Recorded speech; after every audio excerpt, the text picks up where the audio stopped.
Hi, John Farrell with the Farrell Law Firm. Today we're going to be talking about estate planning for singles. But first, make sure you subscribe to the channel. We put out new videos every Tuesday and Friday, and make sure that you hit the like button because every like helps.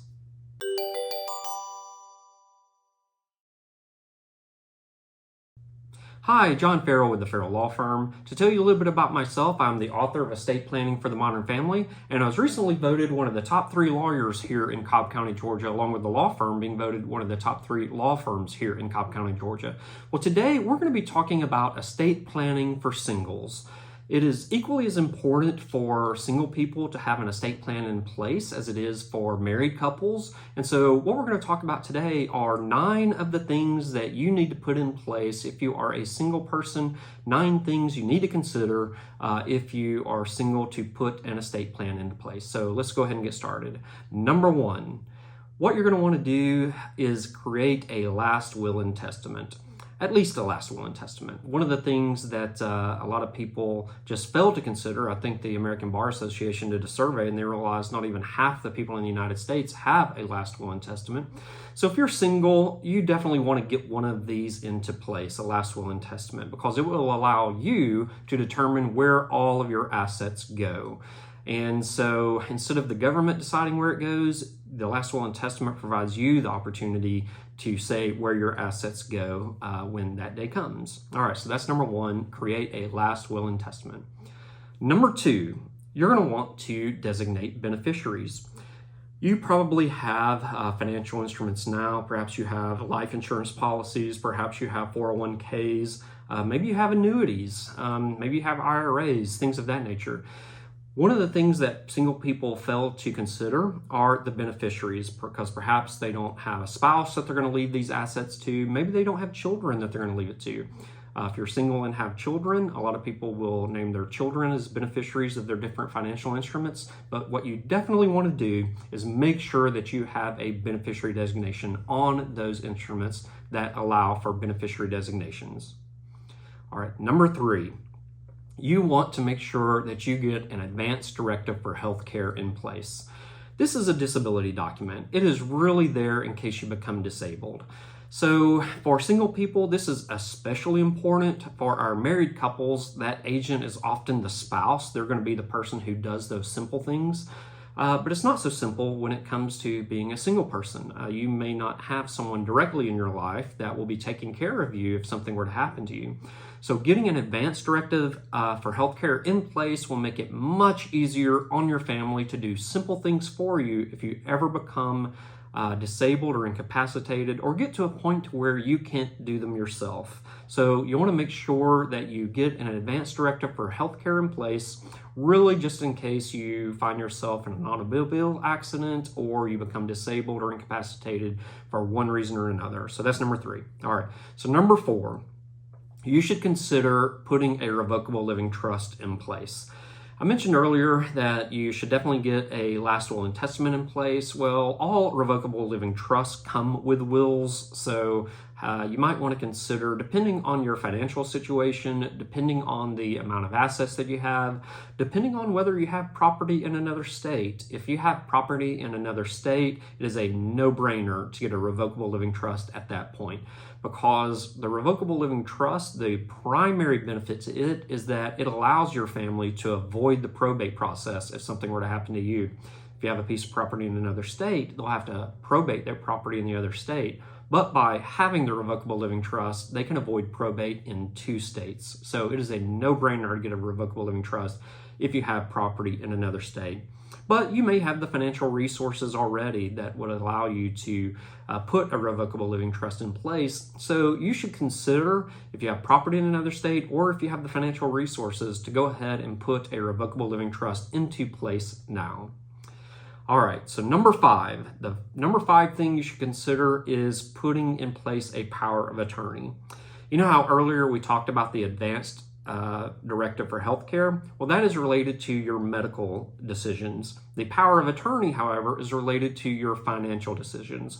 So just like the advanced directive for healthcare, your power of attorney will allow someone, maybe a trusted family member or friend, to do simple things for you if you ever get to a situation to where you can't do them yourself. These are things like pay your bills, file your taxes, things that are related to your finances. So as a single person, it is super important to have a power of attorney in place so that you can have someone do simple things for you if you ever get to a situation where you can't do them yourself. So it's very important to have a power of attorney in place. All right, number 6. One of the things that you should consider is finding a way to protect your digital assets. You may be very surprised as to how many digital assets you actually have.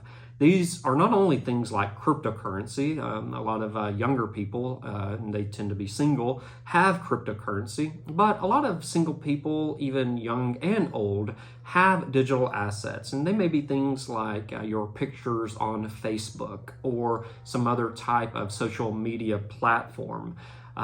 These are digital photographs that you would probably want to pass on to someone if something were to happen to you.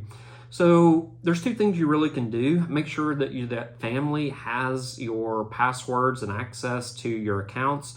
But oftentimes these platforms like Facebook and Instagram and other places, they have processes in place so that you can pass on those digital assets that they hold for you if something were to happen to you. So make sure that you go and check out the platforms. You can probably go on there and search something like Digital Asset Executor, and things should pop up to show you how to protect your digital assets so that you can pass them on if something were to happen to you. So that is something super important for single people to do, is to make sure that they protect their digital assets for future generations.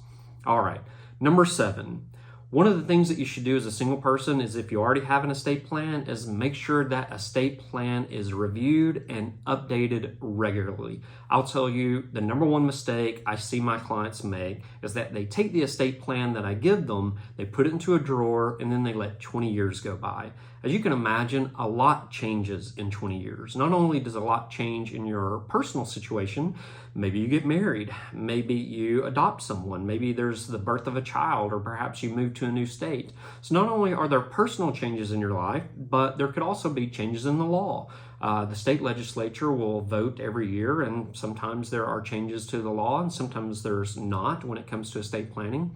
So failing to review and update your estate plan accordingly is one of the biggest mistakes that I see my clients make. They take that estate plan we prepare for them, they put it into a drawer, and then they let 20 years go by. Don't do that. So make sure that you review and update your estate plan if you already have one in place. All right, number 8. As a single person, you may not be married, you may not have children. So one of the things you might want to consider is charitable giving. Oftentimes when single people come in and they're not married and they don't have children, they're not exactly sure who they might want to give their estate to. Now, they might have parents or siblings or nieces and nephews that they want to give it to, and that is great. The decision on where your assets should go should be left up to you, and so you should decide where those things go. One of the things that people fail to consider, though, is charitable giving. Maybe there is an organization or a church that you want to support if something were to happen to you. Well, there's ways that you can put that into your estate plan, whether it be a will or a revocable living trust, so you can make sure that that charity is supported with your estate upon your passing. So a lot of my clients will often leave a portion to family and then a portion to charities when they want to give to charities. So number 8, you really should consider whether you want to have some charitable planning in your estate plan.